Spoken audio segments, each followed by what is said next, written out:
مشرکین مکہ کو جب کہا جاتا کہ موت کے بعد کی زندگی ہے تو وہ جواباً یوں کہتے کہ یہ تو جادو ہے، کون زندہ ہوتا ہے مرنے کے بعد، کون زندہ ہوتا ہے مرنے کے بعد؟ یہ تو کہتے تھے مشرکین مکہ۔ اور آج دین سے دور رہنے والا کیا کہتا ہے؟ اس کا موت پر ایمان بھی ہے کہ مرنا ہے، وہ یہ نہیں کہ موت کا انکار کرتا ہے، پتہ ہے اسے کہ مرنا ہے، پر وہ لفظ کیا کہتا ہے کہ جب وقت آئے گا تو دیکھ لیں گے، جب وقت آئے گا تو دیکھ لیں گے، جب مریں گے تو دیکھ لیں گے، جب وہ وقت آئے گا نا جزا و سزا کا دیکھ لیں گے۔ پتہ نہیں کس بھرم پر وہ یہ لفظ کہتے ہیں، حالانکہ قرآن اور حدیث کا تمام کے تمام علم کا خلاصہ یہ ہے کہ جب وہ دن آئے گا تو ہر چیز تھر تھر کانپ رہی ہوگی، قیامت کی ہولناکیاں، قیامت کی تباہ کاریاں، قیامت کے مناظر جب اہل علم سنتے ہیں اور پڑھتے ہیں تو زندگی کے اندر ان کے جسم پر کپ کپی طاری ہو جاتی ہے۔ اور ایک عام انسان کہتا ہے کہ وقت آئے گا تو دیکھ لیں گے۔ بنی اسرائیل کے لوگوں نے اللہ کی بات کو نہ مانا۔ اللہ نے کہا تھا کہ ہفتے کے دن مچھلی کا شکار نہ کرنا، انہوں نے ہیلا بہانہ بنایا، شکار نہیں کیا تھا، ہیلے بنائے تھے۔ ندی کے کنارے نالیاں بنا دی تھیں کیونکہ ہفتے کے روز ہی مچھلی زیادہ آتی تھی، انہوں نے کہا کہ ہفتے کے روز مچھلی کا شکار منع ہے نا، ہم نالیاں بنا دیتے ہیں کہ ان نالیوں کے ذریعے مچھلیاں ہمارے تالابوں میں آ جائیں، ہم اتوار کے روز پکڑ لیں گے۔ ہیلا کیا، اللہ نے بندر اور خنزیر بنایا۔ کیا آج ہیلا نہیں کیا جا رہا؟ بسم اللہ الرحمن الرحیم۔ وَلَئِنْ أَخَّرْنَا عَنْهُمُ الْعَذَابَ إِلَىٰ أُمَّةٍ مَّعْدُودَةٍ لَيَقُولُنَّ مَا يَحْبِسُ أَلَا يَوْمَ يَأْتِيهِمْ لَيْسَ مَصْرُوفًا عَنْهُمْ وَحَاقَ بِهِمْ مَا كَانُوا بِهِ يَسْتَهْزِئُونَ۔ وَلَئِنْ أَذَقْنَا الْإِنسَانَ مِنَّا رَحْمَةً ثُمَّ نَزَعْنَاهَا مِنْهُ إِنَّهُ لَيَئُوسٌ كَفُورٌ۔ وَلَئِنْ أَذَقْنَاهُ نَعْمَاءَ بَعْدَ ضَرَّاءَ مَسَّتْهُ لَيَقُولَنَّ ذَهَبَ السَّيِّئَاتُ عَنِّي إِنَّهُ لَفَرِحٌ فَخُورٌ۔ إِلَّا الَّذِينَ صَبَرُوا وَعَمِلُوا الصَّالِحَاتِ أُولَئِكَ لَهُم مَّغْفِرَةٌ وَأَجْرٌ كَبِيرٌ۔ صدق اللہ العظیم۔ میرے انتہائی واجب الاحترام سامعین اعظام، اللہ رب العزت کا لاکھ لاکھ شکر اور اس کا احسان و فضل و کرم ہے کہ اس نے ہمیں محض اپنی توفیق، اپنے کرم، اپنے فضل سے اپنے گھر میں آنے کا موقع عطا فرمایا، اور پھر خلاق عالم نے ہم پر یہ احسان عظیم فرمایا کہ اس پرفتن دور کے اندر ہمیں اپنا ایک عظیم حکم یعنی فرض نماز با جماعت پڑھنے کی توفیق عطا فرمائی، اور پھر اللہ رب العزت نے ہمیں اپنے ہی گھر میں بٹھا کر اپنا پاک کلام سننے اور سمجھنے کی توفیق نصیب فرما دی۔ یہ خلاق عالم کا بہت بڑا احسان ہے۔ محترم سامعین گرامی قدر، گزشتہ درس کے اندر آپ حضرات کے سامنے یہ عرض کیا تھا کہ انسان جتنے بھی چاہے اپنے اعمال کو چھپا لے، جتنا بھی چاہے گناہ کرنے کے بعد وہ تمام انتظامات کر لے کہ میرا گناہ چھپ جائے، وہ دنیا والوں سے تو چھپا سکتا ہے پر خلاق عالم سے نہیں چھپا سکتا۔ کیوں؟ کہ وہ ذات ایسی ہے جو دلوں کے بھید جانتی ہے، انہ علیم بذات الصدور ہے وہ، اور وہ ذات ایسی ہے جو اس زمین اور آسمان کے درمیان جتنے بھی جاندار ہیں ان کو رزق پہنچاتی ہے۔ صرف رزق پہنچاتی ہی نہیں، وَيَعْلَمُ مُسْتَقَرَّهَا وَمُسْتَوْدَعَهَا، ان کے مکان کو بھی جانتی ہے اور ان کے سونپے جانے کی جگہ کو بھی جانتی ہے، اور یہ ساری کی ساری باتیں اس نے کتاب مبین کے اندر لکھ رکھی ہیں۔ وہ ذات کون سی ذات ہے جو مجھے اور آپ کو رزق پہنچاتی ہے؟ وہ ذات کون سی ذات ہے جو رات کی تاریکی میں چلنے والے ایک کالے رنگ کے جاندار کو بھی جانتی ہے؟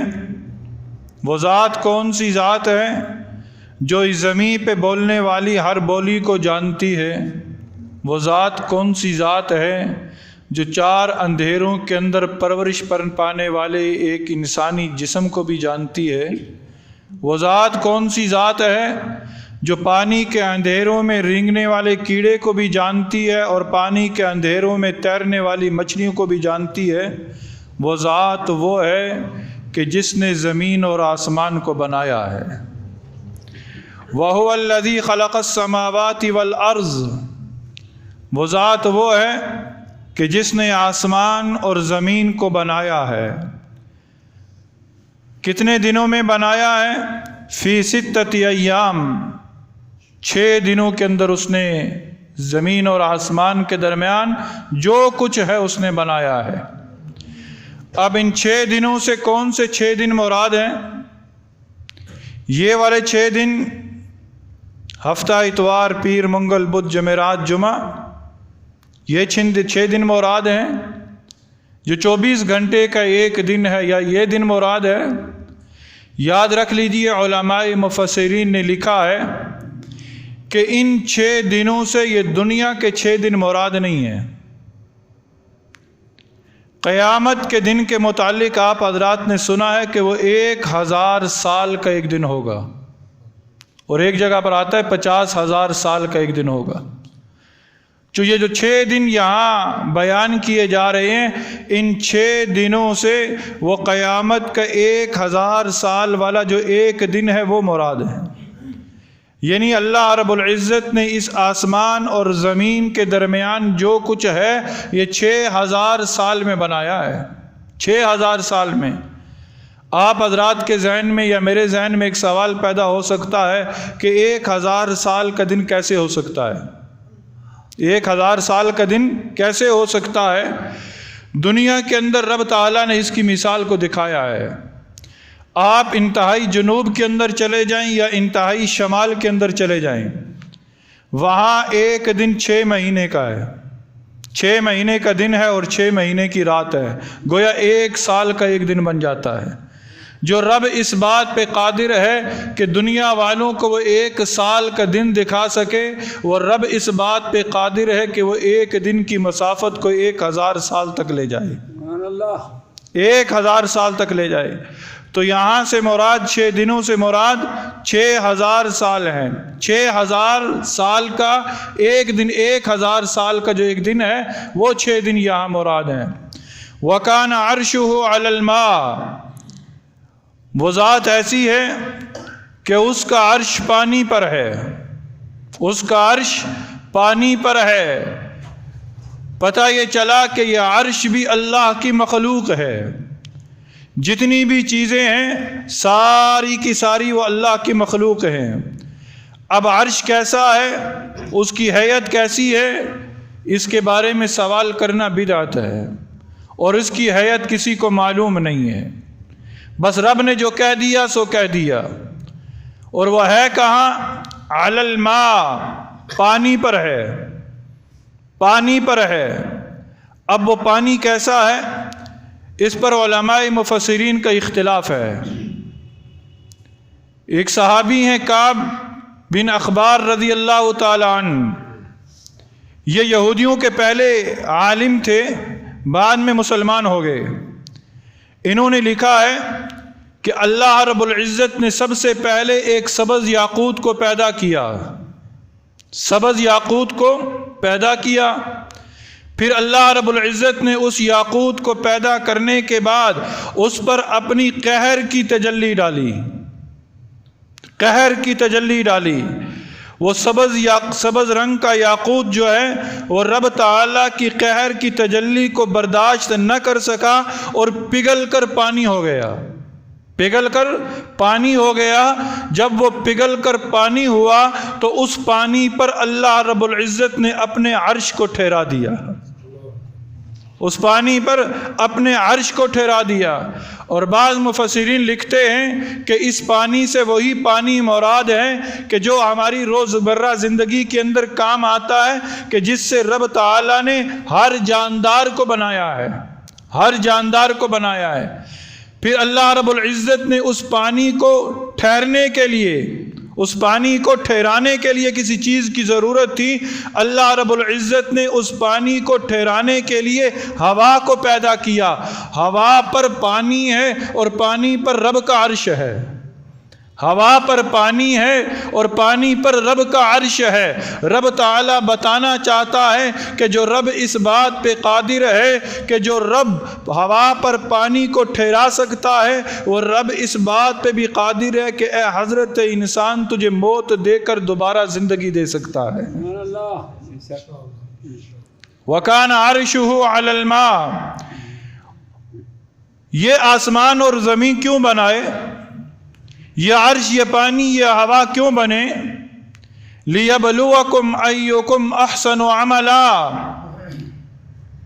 تمام کی تمام مخلوقات بنی ہے حضرت انسان کے لیے، اور اللہ نے اس حضرت انسان کو بنایا ہے اپنے لیے۔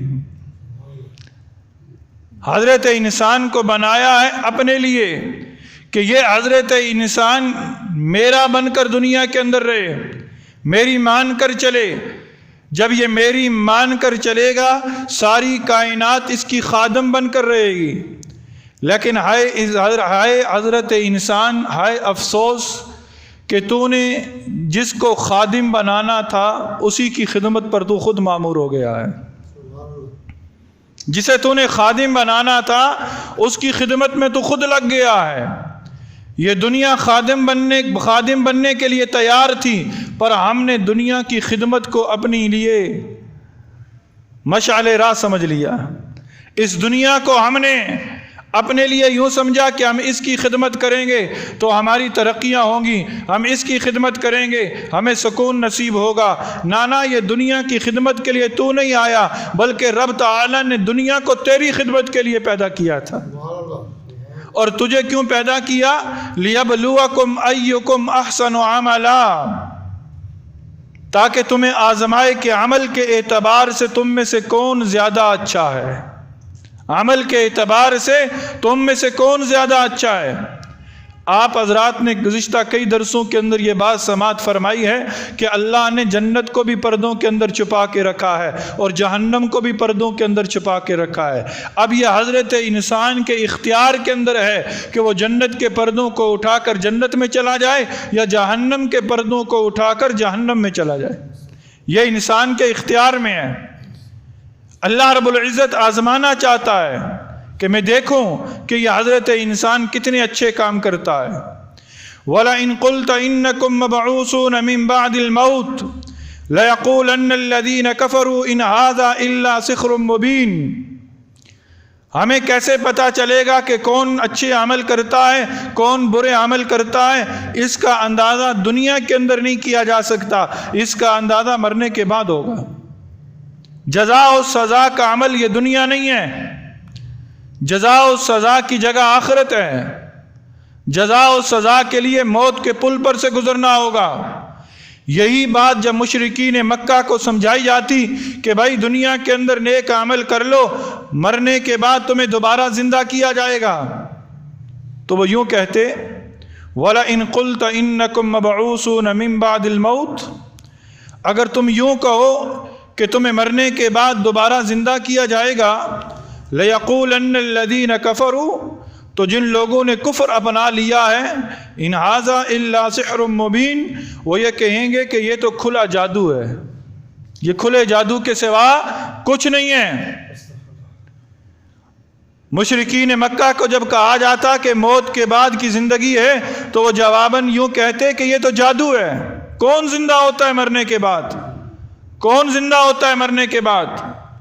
یہ تو کہتے تھے مشرکین مکہ۔ اور آج دین سے دور رہنے والا کیا کہتا ہے؟ اس کا موت پر ایمان بھی ہے کہ مرنا ہے، وہ یہ نہیں کہ موت کا انکار کرتا ہے، پتہ ہے اسے کہ مرنا ہے، پر وہ لفظ کیا کہتا ہے کہ جب وقت آئے گا تو دیکھ لیں گے۔ جب وقت آئے گا تو دیکھ لیں گے، جب مریں گے تو دیکھ لیں گے، جب وہ وقت آئے گا نا جزا و سزا کا دیکھ لیں گے۔ پتہ نہیں کس بھرم پر وہ یہ لفظ کہتے ہیں، حالانکہ قرآن اور حدیث کا تمام کے تمام علم کا خلاصہ یہ ہے کہ جب وہ دن آئے گا تو ہر چیز تھر تھر کانپ رہی ہوگی۔ یا ایھا الناس اتقوا ربکم ان زلزلۃ الساعۃ شیء عظیم یوم ترونها تذہل کل مرضعۃ عما ارضعت وتضع کل ذات حمل حملها وترى الناس سکارى وما هم بسکارى ولكن عذاب اللہ شدید۔ اذا السماء انشقت واذنت لربها وحقت واذا الارض مدت والقت ما فيها وتحلت واذنت لربها وحقت۔ قیامت کی ہولناکیاں، قیامت کی تباہ کاریاں، قیامت کے مناظر جب اہل علم سنتے ہیں اور پڑھتے ہیں تو زندگی کے اندر ان کے جسم پر کپ کپی طاری ہو جاتی ہے، اور ایک عام انسان کہتا ہے کہ وقت آئے گا تو دیکھ لیں گے۔ اور پھر اس سے بھی آگے بڑھ کر جو لوگ بہرہ روی کا شکار ہیں، جو آخرت کو سمجھتے نہیں ہیں، وہ کہتے ہیں جس عذاب کا تم ہمیں ڈراتے ہو، جس عذاب سے وہ آتا کیوں نہیں ہے، وہ آتا کیوں نہیں ہے؟ جن عذابات کے بارے میں تم ہمیں ڈرا رہے ہو کہ یہ کام کرو گے تو اس عذاب کے اندر مبتلا ہو جاؤ گے، یہ کام کرو گے تو یہ عذاب آئے گا، یہ کام کرو گے تو یہ ہوگا، وہ کہتے ہیں آتا کیوں نہیں ہے؟ یہی بات مشرکین مکہ بھی کہا کرتے تھے کہ جس عذاب سے تم ہمیں ڈراتے ہو وہ آتا کیوں نہیں ہے۔ رب تعالیٰ کا جواب سن لیں کہ رب تعالیٰ کیا جواب دے رہے ہیں، وَلَئِنْ أَخَّرْنَا عَنْهُمُ الْعَذَابَ إِلَىٰ أُمَّةٍ مَّعْدُودَةٍ لَيَقُولُنَّ مَا يَحْبِسُ۔ اگر ہم ان لوگوں سے کچھ عرصہ کے لیے عذاب کو مؤخر کر دیں تو وہ یہی کہتے رہیں گے کہ آخر کس چیز نے اس عذاب کو روک رکھا ہے، کس چیز نے عذاب کو روک رکھا ہے، آتا کیوں نہیں ہے؟ تو سنو، آج بھی وہ گناہ ہو رہے ہیں، آج بھی وہ گناہ ہو رہے ہیں کہ جن گناہوں پر بنی اسرائیل پر فوراً عذاب آ جایا کرتا تھا، آج بھی اس معاشرے کے اندر وہ گناہ ہو رہے ہیں۔ قوم لوط نے کیا گناہ کیا تھا؟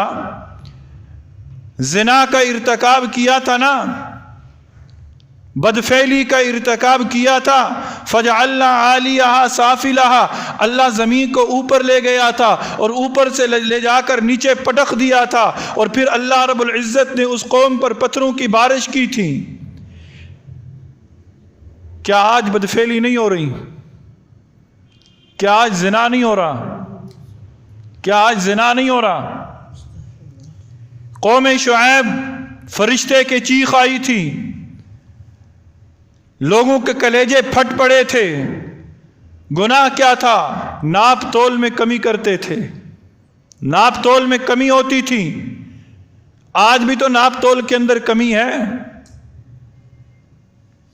قوم عاد اور قوم سمود کی تباہ کاریاں سنیں، آگے اسی سورہ ہود کے اندر آ رہی ہیں کہ انہوں نے وقت کے نبی کی بات کو نہ مانا، اپنی چاہت کے مطابق زندگی گزارنے کی کوشش کی، لمبے لمبے قد، تناور درختوں کی طرح ان کے جسم، لیکن جب رب کی گرفت کے اندر آئے تو رب نے ایک ہوا کو چلایا تھا، اور وہ ہوا ان کو ایسے لے کر اڑی تھی کہ جیسے عام طور پر ہوائیں تنکوں کو لے کر اڑتی ہیں،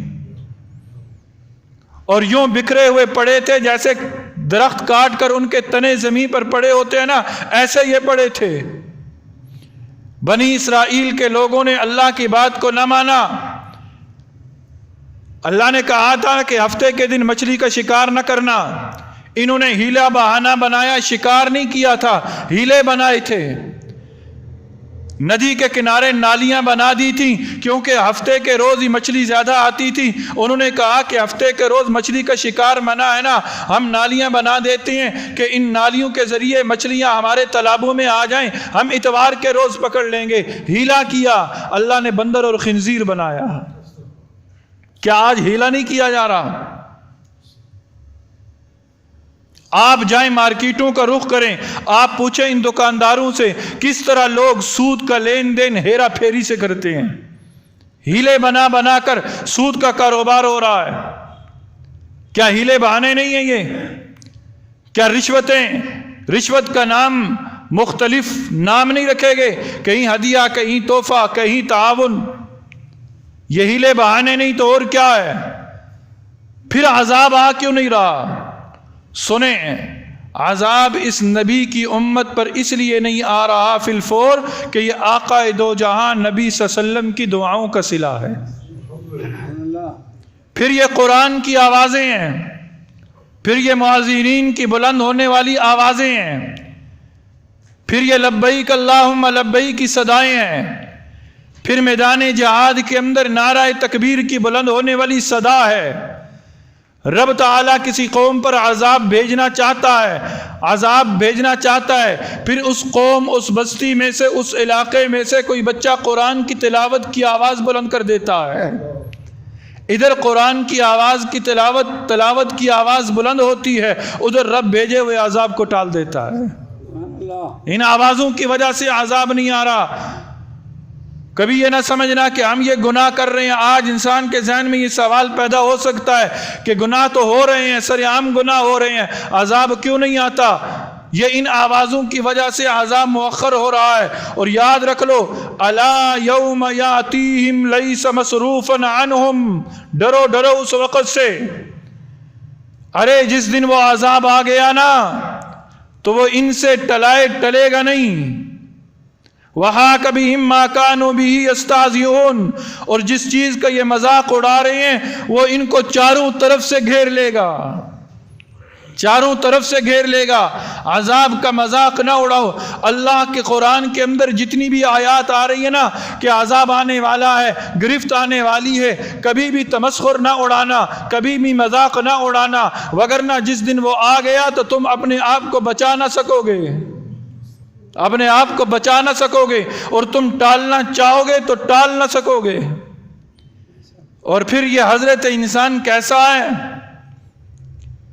جس انسان کو اللہ تعالیٰ نے اس لیے پیدا کیا تاکہ میں تمہیں آزماؤں کہ کون اچھے عمل کرتا ہے اور کون برے عمل کرتا ہے، میں جزا اور سزا کے کٹہرے میں اسے کھڑا کروں گا۔ یہ حضرت انسان ہے کیا؟ اسی حضرت انسان کی کمزوریوں کا ذکر کرتے ہوئے رب تعالیٰ نے فرمایا کہ وَلَئِنْ أَذَقْنَا الْإِنسَانَ مِنَّا رَحْمَةً ثُمَّ نَزَعْنَاهَا مِنْهُ۔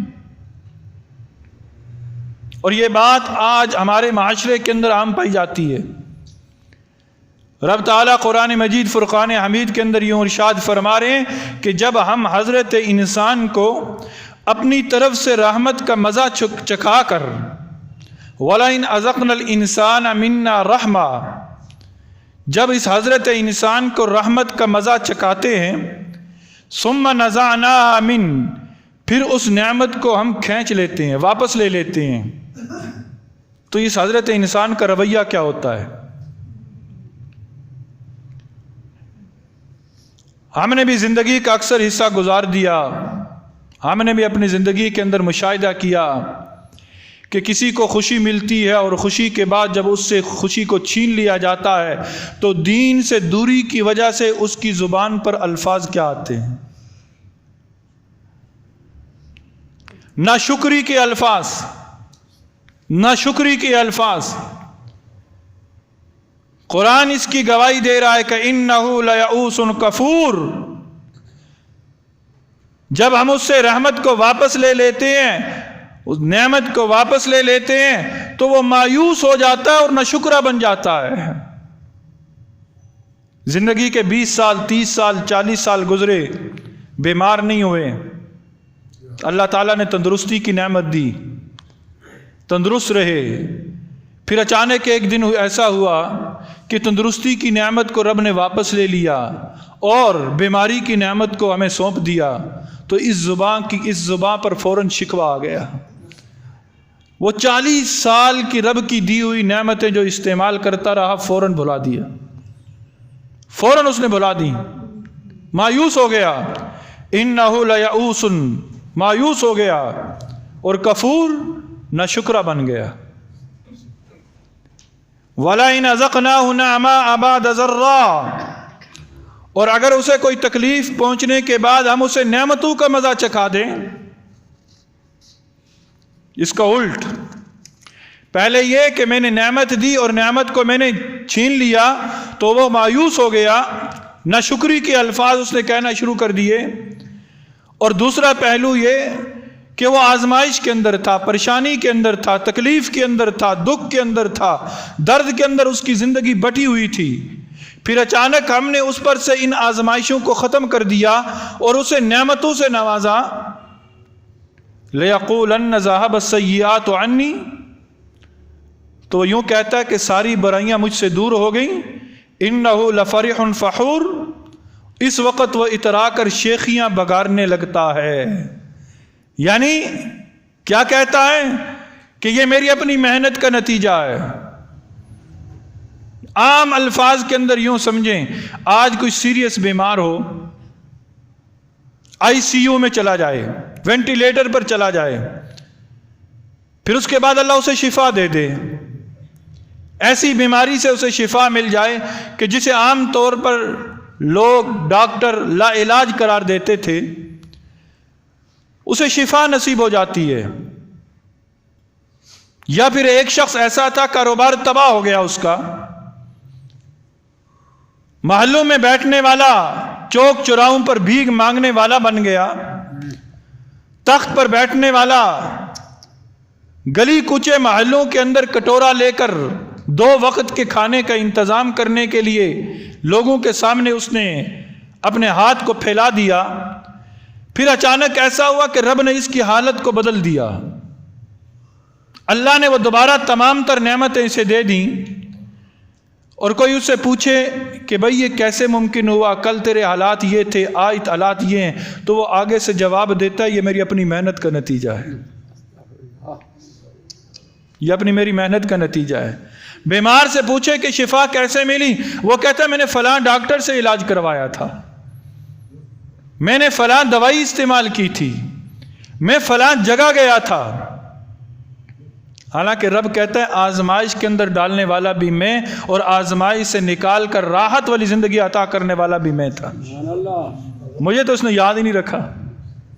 إِنَّهُ لَفَرِحٌ فَخُورٌ، وہ شیخیاں بگاڑنے لگا، اترا کر فخر سے لوگوں کو بتانے لگا دیکھو میرا کاروبار تباہ ہو گیا تھا،